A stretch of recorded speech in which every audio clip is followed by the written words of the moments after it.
মানিকগঞ্জে নানার কবরে সমাহিত হলেন স্কোয়াড্রন লিডার আসিম জাওয়াদ। জানাজায় সর্বস্তরের মানুষের অংশগ্রহণ।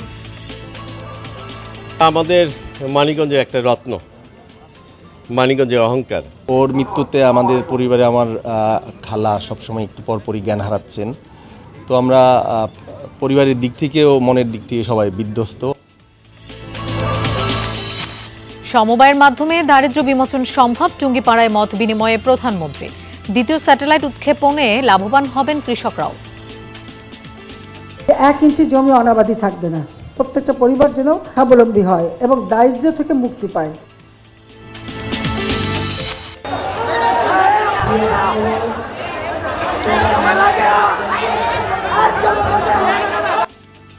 ব্রাহ্মণবাড়িয়ায় কর্মী সভায় ছাত্রলীগের দুপক্ষের মারামারি, আহত বেশ কয়েকজন। পরিস্থিতি নিয়ন্ত্রণে পুলিশের লাঠিপেটা।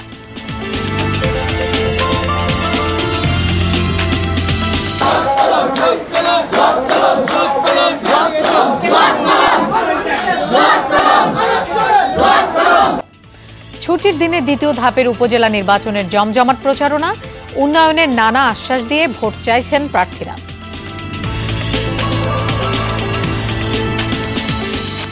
তাপদাহে রেললাইন বেঁকে দুর্ঘটনার শঙ্কায় ধীরে চলছে পশ্চিমাঞ্চলের ট্রেন। শিডিউল বিপর্যয়ে ভোগান্তিতে যাত্রীরা। গত 4-5 দিন হলো ট্রেন 7-8 ঘন্টা লেট ছিল। রেলে কোথায় কি সমস্যা হয়েছে, এই কারণে লেট হবে। প্রায় ওখানে 1.5 ঘন্টা পরে ছাড়ছে। ঠাকুরগাঁওয়ে চাকরির নামে প্রতারণা। রূপসী বাংলা ড্রিম সিটি কোম্পানির বিরুদ্ধে বিপুল অর্থ হাতিয়ে নেওয়ার অভিযোগ। আসার পর বললো যে 2.5 লক্ষ টাকা লাগবে, 2.5 লক্ষ টাকা দিবেন, আপনি হলো মাসে 20,000 টাকা আপনার স্ত্রী বেতন পাবে। আমাকে ওরা জব দিবে অফিশিয়াল ইনচার্জ পদে, এটার জন্য আমার কাছে 2 লক্ষ টাকা নেওয়া হয়েছে।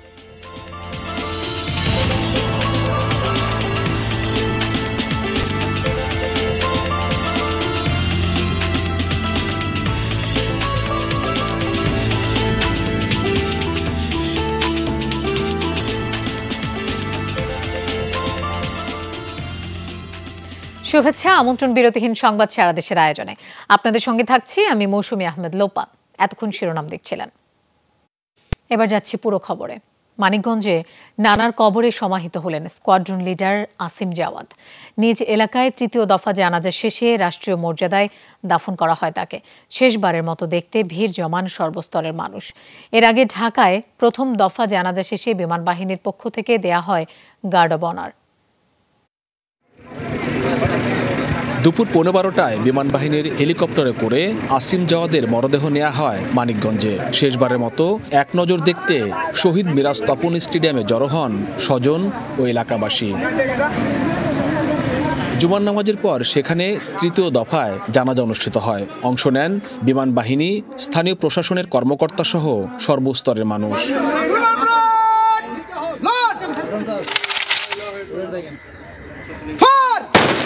এরপর রাষ্ট্রীয় মর্যাদায় শহরের সেউতা এলাকায় নানার কবরে দাফন করা হয় আসিম জাওয়াদকে। ওর বাবা মার ইচ্ছা ছিল যে ও ডাক্তার বা ইঞ্জিনিয়ার হবে এবং ও মেডিকেল এবং বোর্ডেও চান্স পেয়েছিলেন, কিন্তু ওর ইচ্ছা ছিল ও বৈমানিক হবে। তার কারণেই সে বাংলাদেশ বিমান বাহিনীতে যোগ দেন। এটার একটা নিখুঁতভাবে সঠিকভাবে একটা তদন্ত হওয়া উচিত যে কিভাবে কি কারণে এই ধরনের একটি দুর্ঘটনা ঘটল। এর আগে ঢাকায় বিমান বাহিনীর ঘাঁটি বাসারের প্যারেড গ্রাউন্ডে অনুষ্ঠিত হয় দ্বিতীয় দফা জানাজা। সেখানে বিমান বাহিনীর পক্ষ থেকে তাকে গার্ড অব অনার দেওয়া হয়। বৃহস্পতিবার চট্টগ্রামের পতেঙ্গায় দুর্ঘটনার কবলে পড়ে প্রশিক্ষণ বিমান। প্রাণ হারান squadron leader Asim Jawad. BM Khorshed, Jamuna news, Manikganj. সমবায়ের মাধ্যমেই দারিদ্র্য বিমোচন সম্ভব, তাই সমবায়ের ধারণা দেশজুড়ে ছড়িয়ে দেবার আহ্বান জানিয়েছেন প্রধানমন্ত্রী শেখ হাসিনা। সকালে টুঙ্গিপাড়ায় আমার বাড়ি আমার খামার প্রকল্পের সদস্যদের সঙ্গে ছিল প্রধানমন্ত্রীর মত বিনিময় সভা। সেখানেই এসব কথা বলেন সরকার প্রধান। তিনি জানান, শক্তিশালী দ্বিতীয় স্যাটেলাইট উৎক্ষেপণ সম্পন্ন হলে লাভবান হবেন কৃষকরাও। মাহফুজ মিঠুর ক্যামেরায় টুঙ্গিপাড়া থেকে বিস্তারিত জানাচ্ছেন সহকর্মী ভাস্কর ভাদুরী। নিজ এলাকার সংসদ সদস্যকে এক নজর দেখতে সকাল থেকেই জাতির পিতার সমাধিসৌধে উপস্থিত ছিলেন হাজারো কর্মী। সেখানে পৌঁছে প্রথমেই প্রধানমন্ত্রী শ্রদ্ধা জানান জাতির পিতা বঙ্গবন্ধু শেখ মুজিবুর রহমানের সমাধিতে। পরে ছোট বোন শেখ রেহানা সহ পিতার সমাধিতে দোয়া ও মোনাজাতে অংশ নেন বঙ্গবন্ধু কন্যা। গোপালগঞ্জবাসীর পক্ষ থেকে এরপর টুঙ্গিপাড়া উপজেলার আওয়ামী লীগ কার্যালয়ে যান সরকার প্রধান। সেখানে আগে থেকে উপস্থিত ছিলেন আমার বাড়ি আমার খামার প্রকল্পের সদস্যরা। দারিয়ারকুল সমবায় সমিতির আওতায় প্রধানমন্ত্রীর সাথে মতবিনিময়ে বসেন উদ্যোগ সংশ্লিষ্ট তৃণমূলের মানুষ। মনোযোগ দিয়ে সমবায় সদস্যদের কথা শোনেন প্রধানমন্ত্রী। সাথে ছিলেন ছোট বোন শেখ রেহানা। পরে প্রধানমন্ত্রী বলেন, দারিদ্র্য বিমোচনে এখন থেকে সারা দেশেই সমবায়ের গুরুত্ব বেড়েছে। তাই আর্থসামাজিক উন্নয়নে সমবায়কেই ভিত্তি ধরে এগোতে বলেন তিনি। আমরা বিজয়ী নাগরিক, আমরা বিশ্বধর সবাই মাথা উঁচু করে চলবো, কেন আমাদের মাথা নিচু করে অন্যের কাছে হাত পেতে চলতে হবে? যে কারণে আমি আহ্বান করছি সকলকে যে 1 ইঞ্চি জমি অনাবাদি থাকবে না। প্রত্যেকটা পরিবার যেন স্বাবলম্বী হয় এবং দারিদ্র্য থেকে মুক্তি পায়, সেটা লক্ষ্য রেখেই এই ক্ষুদ্র সঞ্চয়ের এই পরিকল্পনা আমি নেই এবং সেটা আমরা বাস্তবায়ন শুরু করি। একে একে আমরা এই পল্লী সঞ্চয় ব্যাংকটাকে আরও উন্নত করে গড়ে তোলা এবং সেই সাথে ব্যাংকের মাধ্যমে ঋণ দেওয়া, আর ঋণের সাথে সাথে যারা সঞ্চয় করবে, সঞ্চয় করতে পারলে তাদেরকে এই আর্থিক সহায়তা দিয়েই স্বাবলম্বী করে গড়ে তোলা। প্রযুক্তির সহায়তায় কৃষিজ উৎপাদন বাড়াতে দ্বিতীয় স্যাটেলাইটের কাজ চলছে বলেও জানান সরকার প্রধান। একটা স্যাটেলাইটের মেয়াদ থেকে 15 বছর। আমরা যেটা এখন করেছি প্রায় 10 বছর হয়ে গেছে, আমাদের কিন্তু 15 বছর আগে আরেকটা করতে হবে, নাহলে এটার মেয়াদকাল শেষ হয়ে গেলে এটা চলবে না। সেটা এখন থেকে আমরা দ্বিতীয় স্যাটেলাইট নির্মাণেরও ব্যবস্থা নিয়েছি, যাতে এবং সেটা আরও শক্তিশালী হবে। সেখানে আমাদের আবহাওয়া বার্তা থেকে শুরু করে সব ধরনের সুযোগ আসবে, সেই ধরনের নতুন স্যাটেলাইট আমরা করে দেবো। পরিবেশ রক্ষায় দেশবাসীকে গাছ লাগানোর আহ্বানও জানান শেখ হাসিনা। পয়লা আসার থেকে প্রতিটি নাগরিক আপনারা 2-3টা করে যেটা পারেন গাছ লাগাবেন, যেটা আপনি আর্থিকভাবেও লাভবান হবে, দেশের পরিবেশ রক্ষা পাবে। পরে উপজেলা আওয়ামী লীগ কার্যালয়ে সমিতির সদস্যদের মাঝে প্রধানমন্ত্রী ব্যক্তিগত তহবিল থেকে কৃষি ও শিক্ষা উপকরণ বিতরণ করেন। ভাস্কর ভাদুরী, যমুনা নিউজ, টুঙ্গিপাড়া, গোপালগঞ্জ। ব্রাহ্মণবাড়িয়ায় ছাত্রলীগের কর্মী সমাবেশে দুপক্ষের সংঘর্ষ হয়েছে, এতে আহত হয়েছে অন্তত 3 জন। দুপুরে শহরের বঙ্গবন্ধু স্কোয়ারে বিশেষ কর্মী সভার আয়োজন করে জেলা ছাত্রলীগ। প্রধান অতিথি হিসেবে যোগ দেন গৃহায়ন ও গণপূর্ত মন্ত্রী। সমাবেশের শেষ পর্যায়ে ফায়ার সার্ভিস সংলগ্ন সড়কের সামনে চা আগে পরে দেয়াকে কেন্দ্র করে জেলা ছাত্রলীগের 2 সাংগঠনিক সম্পাদক মহসিন মোল্লা ও রুহুল আমিনের সমর্থকদের কথা কাটাকাটি হয়। এরই জেরে সংঘর্ষে জড়ায় 2 পক্ষ। পরে পুলিশ লাঠিচার্জ করে পরিস্থিতি নিয়ন্ত্রণে আনে।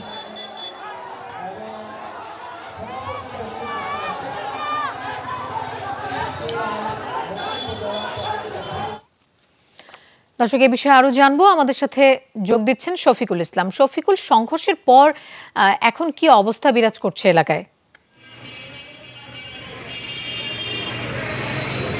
মৌসুমী, আসলে ঘটনার সূত্রপাত কিন্তু হয়েছিল দুপুরে, যখন বিশেষ কর্মী সমাবেশের প্রায় শেষ মুহূর্তে কিন্তু আসলে খুব ছোট্ট একটি ঘটনা, অর্থাৎ কে চা আগে খাবে কিংবা পরে খাবে, এই ঘটনাটির সূত্রপাতে কিন্তু ছাত্রলীগের 2 সাংগঠনিক সম্পাদকের সমর্থকদের মধ্যে কিন্তু এই সংঘর্ষের ঘটনাটি ঘটে। আমরা 2 জন সাংগঠনিক সম্পাদকের সাথে কথা বলেছিলাম।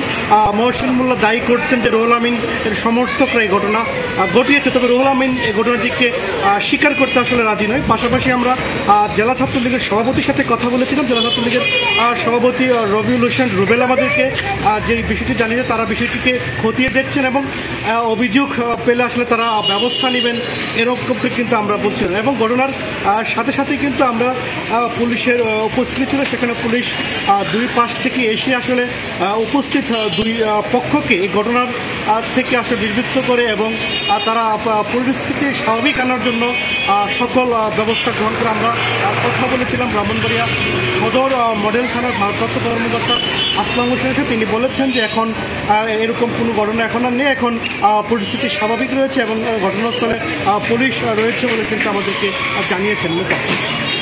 শফিকুল, আপনাকে ধন্যবাদ আমাদের সাথে যোগ দেওয়ার জন্য। ছুটির দিনে জমজমাট দ্বিতীয় ধাপের 161 উপজেলা পরিষদ নির্বাচনের প্রচারণা। সকাল থেকে কর্মী সমর্থকদের নিয়ে ভোটারদের দাঁড়ে দাঁড়ে যাচ্ছেন প্রার্থীরা। উন্নয়নের নানা প্রতিশ্রুতি দিয়ে চাইছেন ভোট। সকালে নারায়ণগঞ্জ রূপগঞ্জে প্রচারণা চালান দোয়াত কলম মার্কার প্রার্থী হাবিবুর রহমান। কাঞ্চন ও দাউদপুরে গণসংযোগে তিনি বলেন, সাধারণ মানুষের কাছ থেকে প্রত্যাশার থেকেও বেশি সাড়া মিলেছে। নির্বাচনের দিন এর প্রতিফলন ভোটারদের গণজোয়ারের মাধ্যমে প্রকাশ পাবে। আগামী 21 মে অনুষ্ঠিত হবে ভোট গ্রহণ। কাঞ্চন বাজারে গণসংযোগ করলাম, মানুষ ব্যাপক সাড়া দিয়েছে। জয়ের বিষয়ে আমি ইনশাল্লাহ শতভাগ সুনিশ্চিত, কারণ জনগণ এবং আমার আওয়ামী লীগের যে লোকজন সবাই আমার সাথে আছে। দর্শক, প্রচারণার খবর জানবো আমাদের সহকর্মীদের কাছ থেকে। শুরুতেই শরীয়তপুরে যেতে চাই, সেখানে আছেন এসএম শাকিল। শাকিল, দ্বিতীয় ধাপে কতটি উপজেলায় ভোট হবে, প্রচারণা কেমন চলছে সেখানে?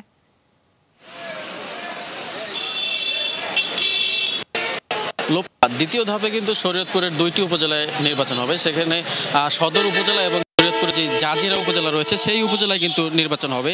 আমরা এখানে নির্বাচনের যে প্রার্থীরা রয়েছেন তাদের কিন্তু আমরা দেখেছি যে সকাল থেকেই তারা কিন্তু ব্যস্ত থাকেন প্রচারণার কাজে। সকাল থেকে রাত পর্যন্ত কিন্তু তারা ভোট প্রার্থনা করে, জনযোগ করে কিন্তু আমরা দেখেছি। তবে এইখানের যে আমরা যে সদর বলি, সেখানে কিন্তু মোট 5 জন চেয়ারম্যান প্রার্থী রয়েছে। এখানে কিন্তু আমরা দেখেছি 2টা প্যানেলের মাধ্যমে তারা ভোটের প্রচারণা চালাচ্ছেন। এক প্যানেলে কিন্তু আমরা দেখেছি চেয়ারম্যান প্রার্থী, ভাইস চেয়ারম্যান প্রার্থী এবং সংরক্ষিত আসনের যেই প্রার্থী তারা কিন্তু একই সাথে প্রচারণা করছেন, এমনটাই কিন্তু আমরা সদরে দেখেছি। তবে জাজিরায় কিন্তু আমরা দেখেছি যে আলাদা আলাদা প্রচারণা চালিয়ে যাচ্ছেন এখানকার প্রার্থীরা। তবে এখানে এখন পর্যন্ত কোনো অপ্রীতিকর ঘটনার কোনো আমরা কিছু দেখিনি। তবে ভোটাররা কিন্তু বলছেন যে তারা কিন্তু ভোট চাইতে প্রার্থীরা আসছেন সব সময়, তারা কিন্তু বিভিন্ন আশা প্রত্যাশা এবং তারা প্রার্থীরা যেটা বলছেন যে এখানে এখন পর্যন্ত সুষ্ঠু অবস্থায় আছেন। তারা কিন্তু এখনো কোনো ধরনের ঝামেলা নেই এবং কোনো ধরনের ঝামেলাও এখনো এই প্রচারণা। লোপা। শাকিল, আপনাকে ধন্যবাদ আমাদের সাথে যোগ দেওয়ার জন্য। আমরা এবার পিরোজপুরে যাব, সেখানে আছেন তানভীর আহমেদ। তানভীর, দ্বিতীয় ধাপে কোন 2টি উপজেলায় ভোট হবে? ছুটির দিনে প্রচারণা কতটা জমে উঠেছে?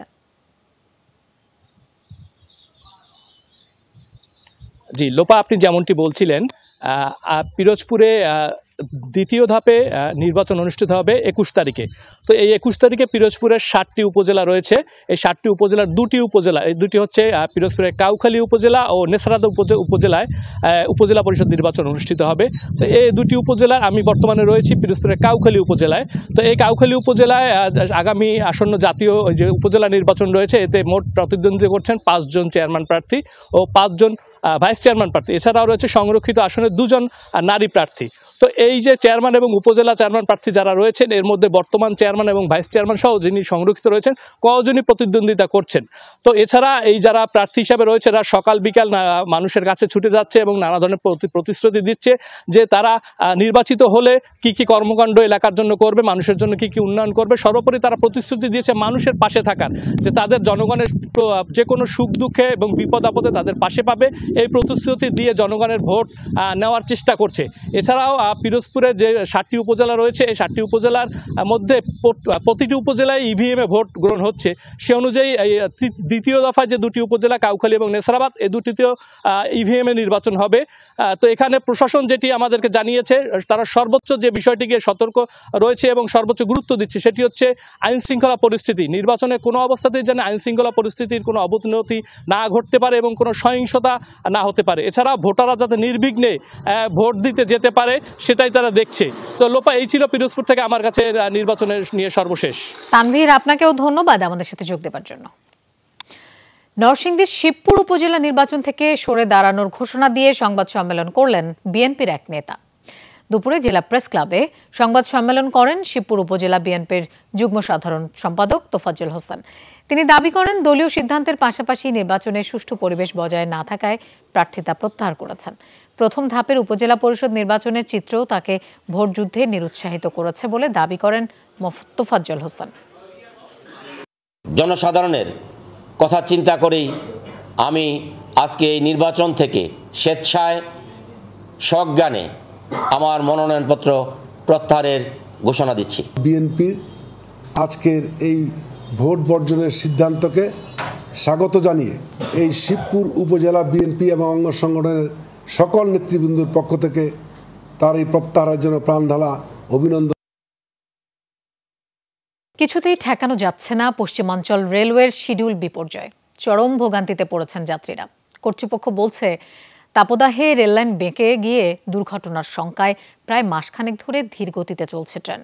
এর মাঝেই একটি দুর্ঘটনা পরিস্থিতির আরও অবনতি ঘটায়। বেশ কিছু চলমান সংস্কার ও নির্মাণ কাজের কারণে ঠিক করা যাচ্ছে না পুরো শিডিউল। সোমবার ঢাকা থেকে রাজশাহী রেলওয়ে স্টেশনে ধূমকেতু এক্সপ্রেস আসার নির্ধারিত সময় বেলা 12:30, কিন্তু সেই ট্রেন আসে দুপুর 2:30টায়। এভাবেই প্রতিনিয়ত পশ্চিমাঞ্চল রেলওয়ের বিভিন্ন ট্রেনের শিডিউল বিপর্যয় ঘটছে। কয়েক ঘন্টা করে বিলম্ব হচ্ছে একটি ট্রেনের। এতে ভোগান্তিতে পড়েছেন বিভিন্ন পথের যাত্রীরা। 6টায় এসে বসে আছি, এই ছাড়বে পর্যন্ত ওরা বললো যে রাস্তায় রেলে কোথায় কি সমস্যা হয়েছে, এই কারণে লেট হবে। প্রায় ওখানে 1.5 ঘন্টা পরে ছাড়ছে। প্রত্যেকটা যাত্রী এতই ক্ষিপ্ত যে বেল চলে যাওয়ার পরের বার চলবে না। গত 4-5 দিন হলো ট্রেন 7-8 ঘন্টা লেট ছিল। ধরেন ধূমকেতুর টাইমে সিলসিটিতে ওঠা লাগছিল এমন, কিন্তু আজকে 3 ঘন্টার মতো লেট। গাজীপুরে ট্রেনের দুর্ঘটনার কারণে গত কয়েকদিন ব্যাপকভাবে শিডিউল বিপর্যয়ে পড়েছিল। তবে সেই সমস্যার সমাধান হওয়ায় সোমবার থেকে কিছুটা গতি পেয়েছে রেল চলাচল। বাংলাদেশের সব মুখে জয়দেবপুরের উপর থেকে যেহেতু ট্রেন চলাচল হয়, এই কারণে আপনার সকল গাড়ি যেহেতু এক জায়গায় জটলা পেকেছিল, এই জন্য এই শিডিউল বিপর্যয়টা হয়েছিল। ইনশাল্লাহ এখন সেটা কেটে গেছে। জয়দেবপুর টঙ্গী থেকে ঢাকায় বিভিন্ন লেনের রাস্তার কাজ ও বঙ্গবন্ধু সেতুর নতুন স্টেশন ও লাইনের কাজ চলমান থাকায় শিডিউল বিপর্যয় নিয়মিত হয়ে উঠেছে। এই কাজ শেষ হলে দ্রুতই এই সমস্যার সমাধান হবে বলে আশা রেল কর্তৃপক্ষের। জয়দেবপুর থেকে 2 লেন এবং টঙ্গী থেকে ঢাকা 4 লেন, এটা একটা বিরাট কনস্ট্রাকশন কাজ। এই কনস্ট্রাকশন কাজটা চলমান আছে। মনে করেন জয়দেবপুরে যদি ইন্টারলকিংটা চালু থাকতো তাহলে হয়তো এই ম্যানুয়াল ভুলটা হতো না। তীব্র তাপদাহের কারণে রেললাইন বেঁকে দুর্ঘটনার আশঙ্কায় প্রায় 1 মাস ধরে বিভিন্ন পথে ধীর গতিতে চলাচল করছে ট্রেন। এখনও সেই বিষয়টি মাথায় রাখতে হচ্ছে রেল কর্তৃপক্ষকে। তারেক মাহমুদ, যমুনা নিউজ, রাজশাহী। খুলনায় বিস্কুট খাওয়ার লোভ দেখিয়ে শিশুকে ধর্ষণের ঘটনায় গ্রেফতার করা হয়েছে একমাত্র আসামি হারুন মিনাকে। ভুক্তভোগী শিশুটি এখনও খুলনা মেডিকেলে চিকিৎসাধীন। এমন ঘটনায় মুষড়ে পড়েছে তার পরিবার। সুষ্ঠু বিচারের দাবি জানিয়েছে এলাকাবাসী। এই ঘরেই নির্যাতনের শিকার হয় 6 বছরের শিশুটি। বিস্কুট খাওয়ানোর লোভ দেখিয়ে ডেকে নিয়ে যায় বাড়ির মালিক হারুন মিনা। এরপর নির্যাতন চালানো হয় শিশুটির ওপর। নির্যাতনের পর মেরে ফেলারও হুমকি দেয়। পরে শিশুটি অসুস্থ হয়ে পড়লে স্বজনরা নিয়ে যায় হাসপাতালে। ঘটনা জানাজানি হলে হারুন মিনাকে গণধোলাই দিয়ে পুলিশে দেয় এলাকাবাসী। দিঘলিয়া থানায় মামলা করে ভুক্তভোগী শিশুর নানি। ঘটনার সুষ্ঠু বিচারের দাবি স্বজন ও এলাকাবাসীর। বিস্কুট খাওয়ানোর লোভ দেখায় তার ঘরের ভিতর নিচে নেওয়ার পরে দরজা আটকাই দিয়ে যা কিছু করার দরকার তারে কইরে তারে বলিছে কাউরে যদি বলো তাইলে হচ্ছে গিয়ে তোমার গলা কেটে দেবো। সন্ধ্যার দিকে অ্যাম্বুলেন্স নিয়ে তাড়াতাড়ি হাসপাতাল নেওয়া হয়েছে। বিচার করে না তো ধরা হয়ে গেছে হাতে নাতে। আমার চাপ সৃষ্টি করে থানায় জাতি দেবে না, তারই জন্য পরে আমরা দেখে আমাদের লোকজন আমার জামাই ছেলেরা ওরে নিয়ে চলে গেছে। আমি এর উপযুক্ত বিচার চাই। খুলনা মেডিকেলের ওয়ান স্টপ ক্রাইসিস সেন্টারে চলছে শিশুটির চিকিৎসা।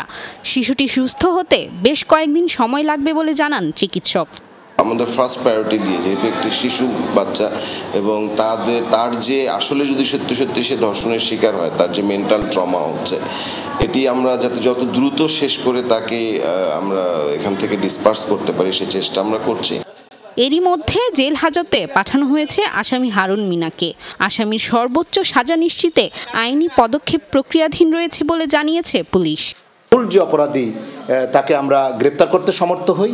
আমাদের মামলা রেকর্ড পাশাপাশি এই ঘটনা, এই নিকৃষ্ট ঘটনা যেন আর কোথাও না ঘটে, বিশেষ করে দিঘলিয়া বা খুলনা জেলা পুলিশের যাতে কোথাও ঘটনা না ঘটে, সে লক্ষ্যেই আমরা এইটার তদন্ত কার্যক্রম সেভাবেই আমরা করছি। নানা নানির সাথে থাকতো শিশুটি। বাগেরহাটের মোংলা উপজেলার দিনমজুর পরিবারের সন্তান সে। রাফিকাতুন্নিসা, যমুনা নিউজ। হবিগঞ্জের বানিয়াচংয়ে পূর্ববিরোধের জেরে দুপক্ষের সংঘর্ষে ৩ জন নিহতের ঘটনায় এখনো মামলা হয়নি। কাউকে আটকও করতে পারেনি পুলিশ। জড়িতদের ধরতে অভিযান চলছে জানিয়েছে পুলিশ। সংঘর্ষের পর এলাকায় থমথমে পরিস্থিতি বিরাজ করছে। স্থানীয়রা জানায় আধিপত্য বিস্তার নিয়ে পূর্ববিরোধ ছিল আগুয়া গ্রামের সিএনজি চালক কাদির ও স্ট্যান্ড ম্যানেজার বদিরের। গতকাল যাত্রী ওঠানামা নিয়ে তাদের মধ্যে কথা কাটাকাটির এক পর্যায়ে সংঘর্ষ হয়। পরে নিহত হয় ৩ সিএনজি চালক।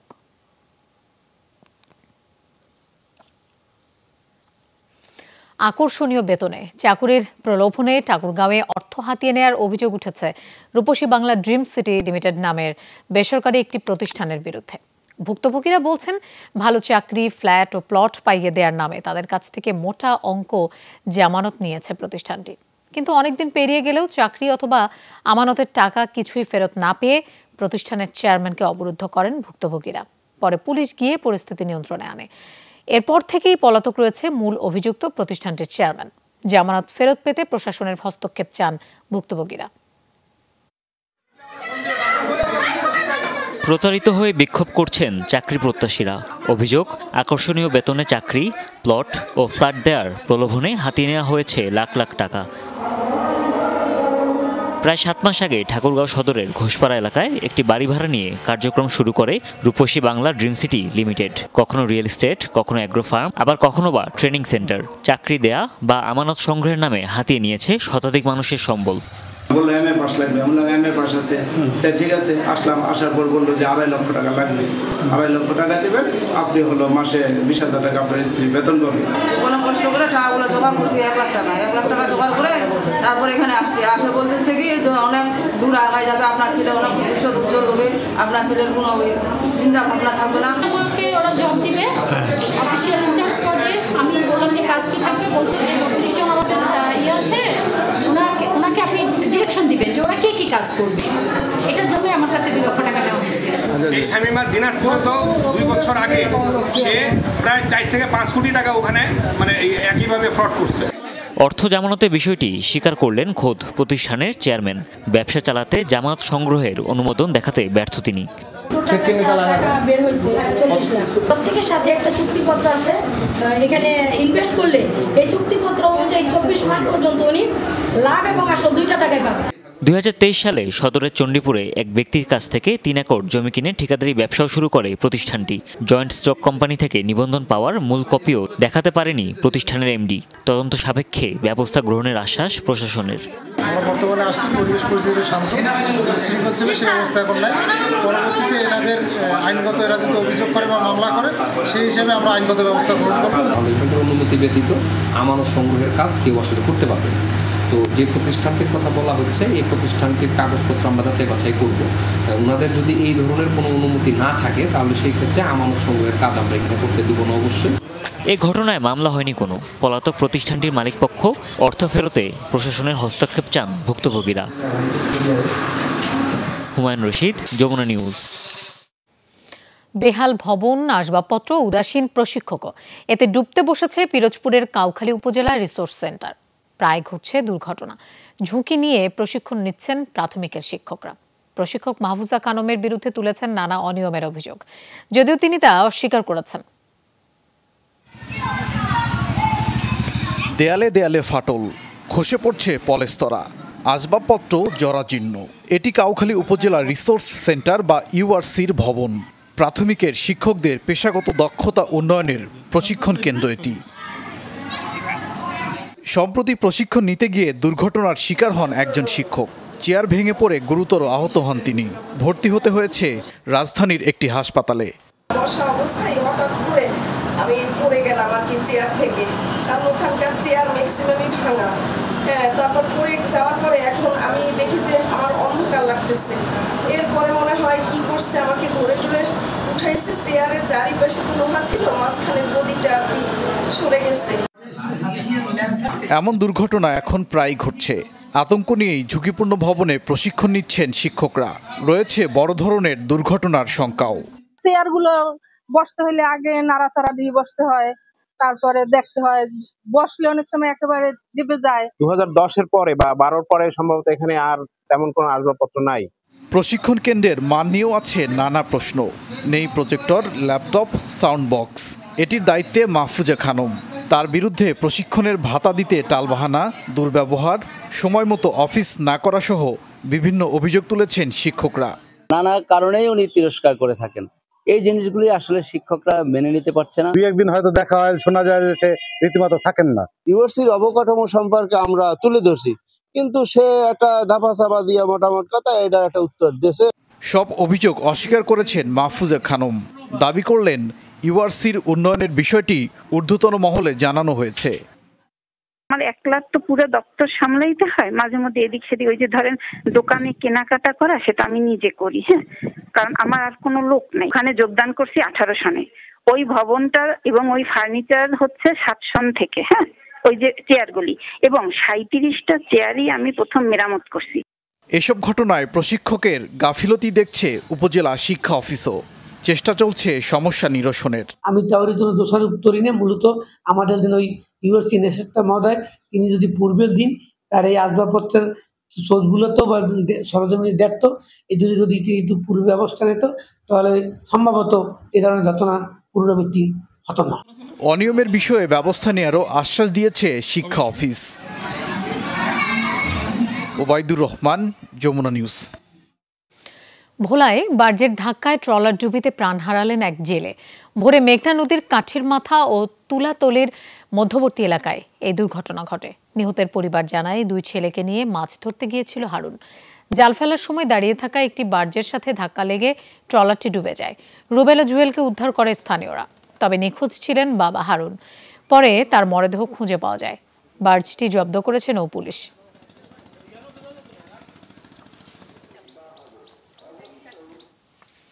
ব্রাহ্মণবাড়িয়ার সরাইলে আগুনে পুড়েছে 11টি ব্যবসা প্রতিষ্ঠান।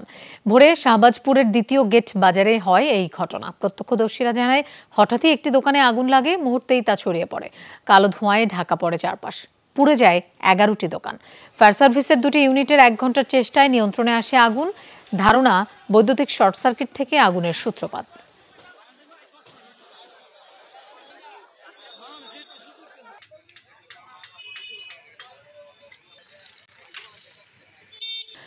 সাতক্ষীরায় চলতি মৌসুমের আম সংগ্রহ কার্যক্রম শুরু হয়েছে। গতকাল থেকে সংগ্রহ করা হচ্ছে গোপালভোগ, গোলাপখাস, শরীখাস, বৈশাখী ও বোম্বাই জাতের আম। এরই মধ্যে রাজধানী সহ দেশের বিভিন্ন স্থানে তা পাঠানো হচ্ছে। ক্যালেন্ডার অনুযায়ী কাল থেকে গোবিন্দভোগ আম সংগ্রহ শুরু হবে। 22 মে থেকে হিমসাগর, 29 মে ল্যাংড়া ও 10 জুন থেকে আম্রপালি পাড়ার দিন নির্ধারণ করেছে জেলা প্রশাসন। সাতক্ষীরার আমের সুখ্যাতি দেশ ছাড়িয়ে বিদেশেও ছড়িয়ে পড়েছে। এবার 4118 হেক্টর জমিতে চাষাবাদ হয়েছে। জেলায় এবার আম উৎপাদনের লক্ষ্যমাত্রা ধরা হয়েছে 50,000 মেট্রিক টন। এতে 250 কোটি টাকার বেশি আয় হবে বলে আশা করছেন কৃষি কর্মকর্তারা।